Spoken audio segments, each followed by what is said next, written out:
ಎಲ್ಲರಿಗೂ ಸ್ಪರ್ಧಾಟ ತರಗತಿಗೆ ಸ್ವಾಗತ ಸುಸ್ವಾಗತ. ಇಂದು ನಾವು 10ನೇ ತರಗತಿಯ ಆಮ್ಲಗಳು, ಪ್ರತ್ಯಾಮ್ಲಗಳು ಮತ್ತು ಲವಣಗಳು ಎಂಬ ಪಾಠವನ್ನು ಅಭ್ಯಸಿಸೋಣ.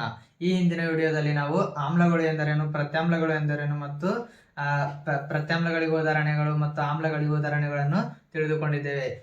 ಈ ವಿಡಿಯೋದಲ್ಲಿ ನಾವು ಅಂದರೆ ಈ ತರಗತಿಯಲ್ಲಿ ನಾವು ಆಮ್ಲಗಳು ಎಷ್ಟು ಪ್ರಬಲವಾಗಿವೆ ಮತ್ತು ಇಲ್ಲಿ ನಾವು ದೈನಂದಿನ ಜೀವನದಲ್ಲಿ pH ನ ಮಹತ್ವ ಏನು, ಜಠರದಲ್ಲಿನ pH ನ ಮಹತ್ವ ಏನು ಅಂತ ತಿಳಿದುಕೊಳ್ಳೋಣ. ಈಗ ನಾವು ಮೊದಲನೇದಾಗಿ ನಾವು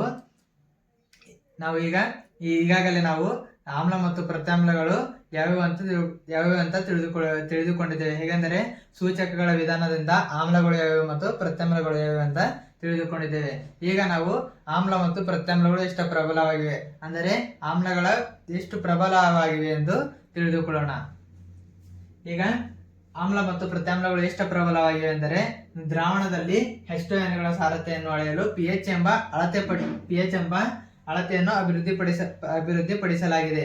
ಅಂದರೆ ಇಲ್ಲಿ ದ್ರಾವಣದಲ್ಲಿ ಹೈಡ್ರೋಜನ್ ಅಯಾನುಗಳ ಅಳೆಯಲು pH ಎಂಬ ಅಳತೆಯನ್ನು ಅಭಿವೃದ್ಧಿಪಡಿಸಲಾಗಿದೆ. ಇಲ್ಲಿ pH ನಲ್ಲಿರುವ ಅಂದರೆ pH ಎಂದರೇನು ಅಂತ ತಿಳ್ಕೊಂಬರ್ರಿ. pH ನಲ್ಲಿರುವ ಪಿ ಜರ್ಮನ್ ಭಾಷೆಯ ಪೊಟೆನ್ಸ್ ಎಂಬ ಪದವಾಗಿದ್ದು ಇದರ ಅರ್ಥ ಸಾಮರ್ಥ್ಯ ಎಂದು ಕರೆಯಲಾಗಿದೆ. ಪೊಟೆನ್ಸ್ ಎಂದರೆ ಸಾಮರ್ಥ್ಯ ಎಂದು ಕರೆಯಲಾಗಿದೆ. pH ಅಳತೆ ಪಟ್ಟಿಯಲ್ಲಿ ಅಂದರೆ pH ಒಂದು ಅಳತೆ ಪಟ್ಟಿರ್ತಾರೆ. ಅಳತೆ ಪಟ್ಟಿಯಲ್ಲಿ ಸಾಮಾನ್ಯವಾಗಿ 0 ದಿಂದ 14 ಸಂಖ್ಯೆಗಳು ಇರುತ್ತವೆ. 0 ಅಂದರೆ ತೀವ್ರ ಆಮ್ಲೀಯ ಮತ್ತು 14 ಅಂದರೆ ತೀವ್ರ ಕ್ಷಾರೀಯ ಗುಣಗಳನ್ನು ಹೊಂದಿರುತ್ತವೆ. ಈಗ ಇಲ್ಲಿ pH ಅನ್ನು ಸರಳವಾಗಿ ದ್ರಾವಣದ ಆಮ್ಲೀಯ ಮತ್ತು ಪ್ರತ್ಯಾಮ್ಲೀಯ ಸ್ವಭಾವವನ್ನು ಸೂಚಿಸುವ ಸಂಖ್ಯೆಯಾಗಿ ಭಾವಿಸಬೇಕು. ಈಗ ಹೈಡ್ರೋನಿಯಂ ಅಯಾನುಗಳ ಸಾರತೆ ಒಂದು ಹೈಡ್ರೋನಿಯಂ ಅಯಾನುಗಳ ಸಾರತೆ ಹೆಚ್ಚಿದ್ದಷ್ಟು pH ಮೌಲ್ಯ ಏನಿರ್ತದ ಕಡಿಮೆ ಇರುತ್ತದೆ. ಈಗ ಇಲ್ಲಿ ಒಂದು pH ಅಳತೆ ಪಟ್ಟಿದೆ. pH ಅಳತೆ ಪಟ್ಟಿದೆ ಅಂತ ತಿಳ್ಕೊರಿ. 0 ಯಿಂದ 14 ಸಂಖ್ಯೆಗಳು ಇರ್ತವೆ. ಅಲ್ಲಿ ಯಾವ್ದು ಆಮ್ಲ ಮತ್ತು ಯಾವ್ದು ಪ್ರತ್ಯಾಮ್ಲ ಮತ್ತು ಯಾವ್ದು ತಟಸ್ಥ ಅಂತ ತಿಳಿದುಕೊಳ್ಳೋಣ. ಈಗ ಇಲ್ಲಿ pH ಸಂಖ್ಯೆ 7 ಇತ್ತು ಅಂತ ತಿಳ್ಕೊರಿ. pH ಸಂಖ್ಯೆ 7 ಇತ್ತು ಅಂತಂದ್ರ ಅದೇನಿರ್ತದೆ ಒಂದು ತಟಸ್ಥ ಲವಣವಾಗಿರುತ್ತದೆ. ಅಂದ್ರೆ pH ಸಂಖ್ಯೆ 7ಕ್ಕಿಂತ ಕಡಿಮೆ ಅಂದ್ರೆ 7ಕ್ಕಿಂತ ಕಡಿಮೆ ಅಂತಂದ್ರೆ ಅಲ್ಲಿ ಅದು ಒಂದು ಆಮ್ಲವಾಗಿರುತ್ತದೆ. ಮತ್ತು pH ಮೌಲ್ಯ 7ಕ್ಕಿಂತ ಹೆಚ್ಚಿತ್ತು ಅಂತ ತಿಳ್ಕೊರಿ. ಅಲ್ಲಿ ಅದೊಂದೇನಿರ್ತದ ಪ್ರತ್ಯಾಮ್ಲವಾಗಿರುತ್ತದೆ. ಇಲ್ಲಿ pH ಅಳತೆ ಪಟ್ಟಿ ಈ ಕಡೆ ಹೋದಂತೆ pH ಸಂಖ್ಯೆ ಏನಿರ್ತದೆ 7ಕ್ಕಿಂತ ಕಡಿಮೆ ಇರ್ತದೆ. ಅಂದ್ರೆ ಇಲ್ಲಿ ಏನು ಇರ್ತದೆ ಅದು ಒಂದು ದ್ರಾವಣ ಏನಿರ್ತದೆ ಅಲ್ಲಿ ಆಮ್ಲವಾಗಿರುತ್ತದೆ. ಒಂದ್ ವೇಳೆ ಅದು 7ಕ್ಕಿಂತ ಹೆಚ್ಚಿತ್ತಂದ್ರ ಆ ದ್ರಾವಣದ pH ಮೌಲ್ಯ 7ಕ್ಕಿಂತ ಹೆಚ್ಚಿತ್ತಂದ್ರ ಅದೊಂದೇನಿರ್ತದ ಪ್ರತ್ಯಾಮ್ಲವಾಗಿರುತ್ತದೆ. ಅದರ pH ಮೌಲ್ಯ 7 ಇತ್ತು ಅಂತ ತಿಳ್ಕೊರಿ. ಅದು ತಟಸ್ಥವಾಗಿರುತ್ತದೆ ಅಥವಾ ಲವಣವಾಗಿರುತ್ತದೆ. ಇಲ್ಲಿನ ತನಕ ಆಮ್ಲ ಮತ್ತು ಪ್ರತ್ಯಾಮ್ಲಗಳು ಎಷ್ಟು ಪ್ರಬಲವಾಗಿವೆ ಅಂತ ತಿಳಿದುಕೊಂಡಿವೆ. ಈಗ pH ಮೌಲ್ಯ 6.9 ಇತ್ತಂದ್ರೆ ಅದೊಂದೇನಿರ್ತದ ಆಮ್ಲವಾಗಿರ್ತದೆ. ಒಂದ್ ವೇಳೆ pH ಮೌಲ್ಯ 7.1 ಇತ್ತು ಅಂತ ತಿಳ್ಕೊರಿ. ಅದೊಂದೇನಿರ್ತದ ಪ್ರತ್ಯಾಮ್ಲವಾಗಿರುತ್ತದೆ. ಈಗ ಇಲ್ಲಿ ಆಮ್ಲ ಮತ್ತು ಪ್ರತ್ಯಾಮ್ಲಗಳ ನಡುವಿನ ವ್ಯತ್ಯಾಸವನ್ನು ತಿಳಿದುಕೊಳ್ಳೋಣ. ಆಮ್ಲ ಮತ್ತು ಪ್ರತ್ಯಾಮ್ಲಗಳಲ್ಲಿನ ವ್ಯತ್ಯಾಸ. ಮೊದಲನೇದಾಗಿ ಆಮ್ಲಗಳು ಹುಳಿ ರುಚಿಯನ್ನು ಹೊಂದಿದ್ದು ಆದರೆ ಪ್ರತ್ಯಾಮ್ಲಗಳು ಕಹಿ ರುಚಿಯನ್ನು ಹೊಂದಿವೆ. ಆಮ್ಲಗಳು ಹೈಡ್ರೋಜನ್ ಅಥವಾ ಹೈಡ್ರೋನಿಯಂ ಅಯಾನು ಉಂಟು ಮಾಡುತ್ತದೆ. ಆದರೆ ಇಲ್ಲಿ ಪ್ರತ್ಯಾಮ್ಲಗಳು OH ಮೈನಸ್ ಅಯಾನುಗಳನ್ನು ಉಂಟು ಮಾಡುತ್ತದೆ. ಮತ್ತು ಇಲ್ಲಿ ಆಮ್ಲಗಳು ನೀಲಿ ಲಿಟ್ಮಸ್ ನಿಂದ ಕೆಂಪು ಲಿಟ್ಮಸ್ ಬಣ್ಣಕ್ಕೆ ಬದಲಾಯಿಸಿದರೆ ಪ್ರತ್ಯಾಮ್ಲಗಳು ಕೆಂಪು ಲಿಟ್ಮಸ್ ನಿಂದ ನೀಲಿ ಬಣ್ಣಕ್ಕೆ ಬದಲಾಯಿಸುತ್ತವೆ.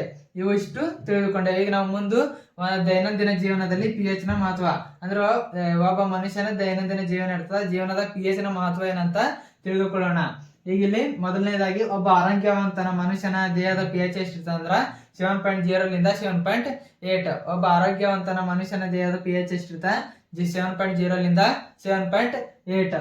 ಆಮ್ಲಮಳೆಯ pH ಎಷ್ಟಿರ್ತದೆ ಅಂದ್ರ ಆಮ್ಲಮಳೆ pH 5.6ಗಿಂತ ಕಡಿಮೆ. ಒಂದು ವೇಳೆ ಮಳೆ ನೀರಿನ pH 5.6ಗಿಂತ ಕಡಿಮೆ ಆದಲ್ಲಿ ಅದನ್ನು ನಾವು ಏನಂತ ಕರಿತೇವೆ ಅಂದ್ರೆ ಆಮ್ಲ ಮಳೆ ಎಂದು ಕರೆಯುತ್ತೇವೆ. 5.6ಗಿಂತ ಹೆಚ್ಚಿತ್ತಂದ್ರ ಅದು ಮಳೆ ನೀರು ಇರ್ತದ. ಒಂದ್ ವೇಳೆ ಮಳೆ ನೀರು 5.6ಗಿಂತ ಕಡಿಮೆ ಆದಾಗ ಅದು ಒಂದು ಆಮ್ಲ ಮಳೆಯಾಗಿ ಪರಿವರ್ತನೆ ಆಗುತ್ತದೆ. ಇಲ್ಲಿ ನೆಕ್ಸ್ಟ್ ಕುಡಿಯುವ ನೀರಿನ pH ಎಷ್ಟಿರ್ತಂದ್ರ 6.3 to 6.8 ಆಗಿರುತ್ತದೆ. ಶುದ್ಧ ನೀರಿನ pH ಎಷ್ಟಿರ್ತದ ಅಂದ್ರ 7. ಶುದ್ಧ ನೀರಿನ pH ಎಷ್ಟಿರ್ತದ 7 ಇರ್ತದ. ಆರೋಗ್ಯಕರವಾದ ಮಣ್ಣಿನ pH ಅಂದ್ರೆ ಮಣ್ಣಿನ pH ಎಷ್ಟಿರ್ತದ ಅಂದ್ರ 6.0 to 6.8. ಮಣ್ಣಿನ pH ಎಷ್ಟು 6.0 to 6.8 ಆಗಿರುತ್ತದೆ. ಈಗ ಇಲ್ಲಿವರೆಗೆ ಅವು ದೇಹದ pH ನೋಡಿದೆವು. ಈಗ ನಮ್ಮ ಜೀರ್ಣಾಂಗವ್ಯೂಹ, ನಮ್ಮ ಜೀರ್ಣಾಂಗವ್ಯೂಹದಲ್ಲಿನ pH ನ ಮಹತ್ವ ಏನಂತ ನೋಡ್ರಿ. pH ನ ಮಹತ್ವ ನೋಡ್ರಿ. ಈಗ ನಮ್ಮ ಜಠರವು HCl ಆಮ್ಲ ಉತ್ಪಾದಿಸುತ್ತದೆ. ಅಂದ್ರೆ ನಮ್ಮ ಜಠರದಾಗ ಏನಾಯ್ತದ ಹೈಡ್ರೋಕ್ಲೋರಿಕ್ ಆಮ್ಲ ಉತ್ಪಾದಿಸುತ್ತದೆ ಎಂದು ಇದು ಒಂದು ಆಸಕ್ತಿಕರವಾದ ವಿಷಯ. ಅಂದ್ರೆ ನಮ್ಮ ಜಠರದಾಗ ಏನದ ಹೈಡ್ರೋಕ್ಲೋರಿಕ್ ಆಮ್ಲ ಉತ್ಪಾದನೆ ಆಗುತ್ತದೆ. ಇದೊಂದು ಏನದ ಆಸಕ್ತಿಕರ ವಿಷಯ ಅದ. ಇದು ಜಠರಕ್ಕೆ ಅಂದ್ರೆ ಹೈಡ್ರೋಕ್ಲೋರಿಕ್ ಆಮ್ಲ ಉತ್ಪಾದಿಸುತ್ತದೆ ನಮ್ಮ ಹೊಟ್ಟೆಗೆ. ಇದು ನಮ್ಮ ಜಠರಕ್ಕೆ ಹಾನಿ ಮಾಡದೆ ಇದು ನಮ್ಮ ಆಹಾರ ಜೀರ್ಣಿಸಲು ಸಹಾಯ ಮಾಡುತ್ತದೆ. ಇದು ಹೈಡ್ರೋಕ್ಲೋರಿಕ್ ಆಮ್ಲ ನಮ್ಮ ಹೊಟ್ಟೆಯಲ್ಲಿ ಉತ್ಪಾದಿಸುತ್ತದೆ. ಇದು ನಮ್ಮ ಹೊಟ್ಟೆಗೆ ಹಾನಿ ಮಾಡದೆ ಇದೇನ್ ಮಾಡ್ತದ ಆಹಾರ ಜೀರ್ಣಿಸಲು ಸಹಾಯ ಮಾಡುತ್ತದೆ. ಈಗ ಒಂದೊಂದೇಳಿ ಏನಾಯ್ತದ ಅಜೀರ್ಣತೆ ಉಂಟಾಯ್ತದ. ಆ ಅಜೀರ್ಣತೆ ಸಂದರ್ಭದಲ್ಲಿ ನಮ್ಮ ಜಠರವು ಅಗತ್ಯಕ್ಕಿಂತ ಅಧಿಕ ಏನ್ ಮಾಡ್ತದ ಹೈಡ್ರೋಕ್ಲೋರಿಕ್ ಆಮ್ಲ ಉತ್ಪಾದಿಸುತ್ತದೆ. ಆಗ ನಮಗೆ ಏನೇನು ಆಯ್ತದ ಅಂದ್ರ ನೋವು ಮತ್ತು ಹೊಟ್ಟೆಯಲ್ಲಿ ನೋವು ಮತ್ತು ಉರಿಗೆ ಕಾರಣವಾಗುತ್ತದೆ. ಈ ನೋವು ಮತ್ತು ಉರಿಗೆ ಕಾರಣವಾಗಬಹುದು. ಅಜೀರ್ಣತೆಯ ಹೊರಗೆ ಬರ್ಬೇಕಂದ್ರ ನಾವೇನ್ ಮಾಡ್ಬೇಕಂದ್ರ ಈ ನೋವಿನಿಂದ ಮುಕ್ತಿ ಪಡೆಯಲು ನಾವು ಆಮ್ಲಶಾಮಕ ಅಂದ್ರೆ ಆಂಟಾಸಿಡ್ ಎಂದು ಕರೆಯಲ್ಪಡುವ ಪ್ರತ್ಯಾಮ್ಲಗಳನ್ನು ಬಳಸಬೇಕು. ಈ ನೋವಿನಿಂದ ಹೊರಗೆ ಬರಲು ನಾವು ಆಂಟಾಸಿಡ್ ಅಂದ್ರೆ ಆಮ್ಲಶಾಮಕಗಳನ್ನು ಎಂದು ಕರೆಯಲ್ಪಡುವ ಪ್ರತ್ಯಾಮ್ಲಗಳನ್ನು ಬಳಸಬೇಕು. ಅವುಗಳ ಯಾವ್ಯಾವ ಅಂದ್ರ ಮ್ಯಾಗ್ನೇಷಿಯಂ ಹೈಡ್ರಾಕ್ಸೈಡ್ ಅಂದ್ರೆ ಮಿಲ್ಕ್ ಆಫ್ ಮ್ಯಾಗ್ನೇಷಿಯಾ ಬಳಸುವುದರಿಂದ ನಾವು ಈ ನೋವಿನಿಂದ ಹೊರಗೆ ಬರುತ್ತೇವೆ. ಮಿಲ್ಕ್ ಆಫ್ ಮ್ಯಾಗ್ನೇಷಿಯಾ ಏನದಂದ್ರೆ ಇದೊಂದು ಸೌಮ್ಯ ಪ್ರತ್ಯಾಮ್ಲವಾಗಿದ್ದು ಈ ವಸ್ತುಗಳನ್ನು ನಾವು ಬಳಸುವುದರಿಂದ ಅಜೀರ್ಣತೆ ಸಮಸ್ಯೆಯಿಂದ ಹೊರಬರಬಹುದಾಗಿದೆ. ಈಗ ನಾವು ನೆಕ್ಸ್ಟ್ ಏನ್ ನೋಡ್ರಿ ಅಂದ್ರ ಹಲ್ಲಿನ ಸವೆತಕ್ಕೆ ಕಾರಣವಾಗುವ pH. ಹಲ್ಲಿನ ಸವೆತಕ್ಕೆ ಕಾರಣವಾಗುವ pH ಎಷ್ಟಂದ್ರ 5.5 ಗಿಂತ ಕಡಿಮೆ. 5 ನಮ್ದ ಬಾಯಿಯಲ್ಲಿ 5.5 ಗಿಂತ pH ಕಡಿಮೆ ಐತಂದ್ರ ನಮ್ಮ ಹಲ್ಲುಗಳು ಏನಾಯ್ತವ ಹಲ್ಲಿನ ಸವೆತಕ್ಕೆ ಕಾರಣವಾಯ್ತವ. ಈಗ ಹಲ್ಲಿನ ಸವೆತ ಹೇಗಾಯ್ತಂದ್ರ ಆಹಾರ ಸೇವನೆ ನಂತರ ಬಾಯಿಯಲ್ಲಿ ಉಳಿದ ಸಕ್ಕರೆ ಮತ್ತು ಆಹಾರದ ಕಣಗಳ ವಿಘಟನೆ.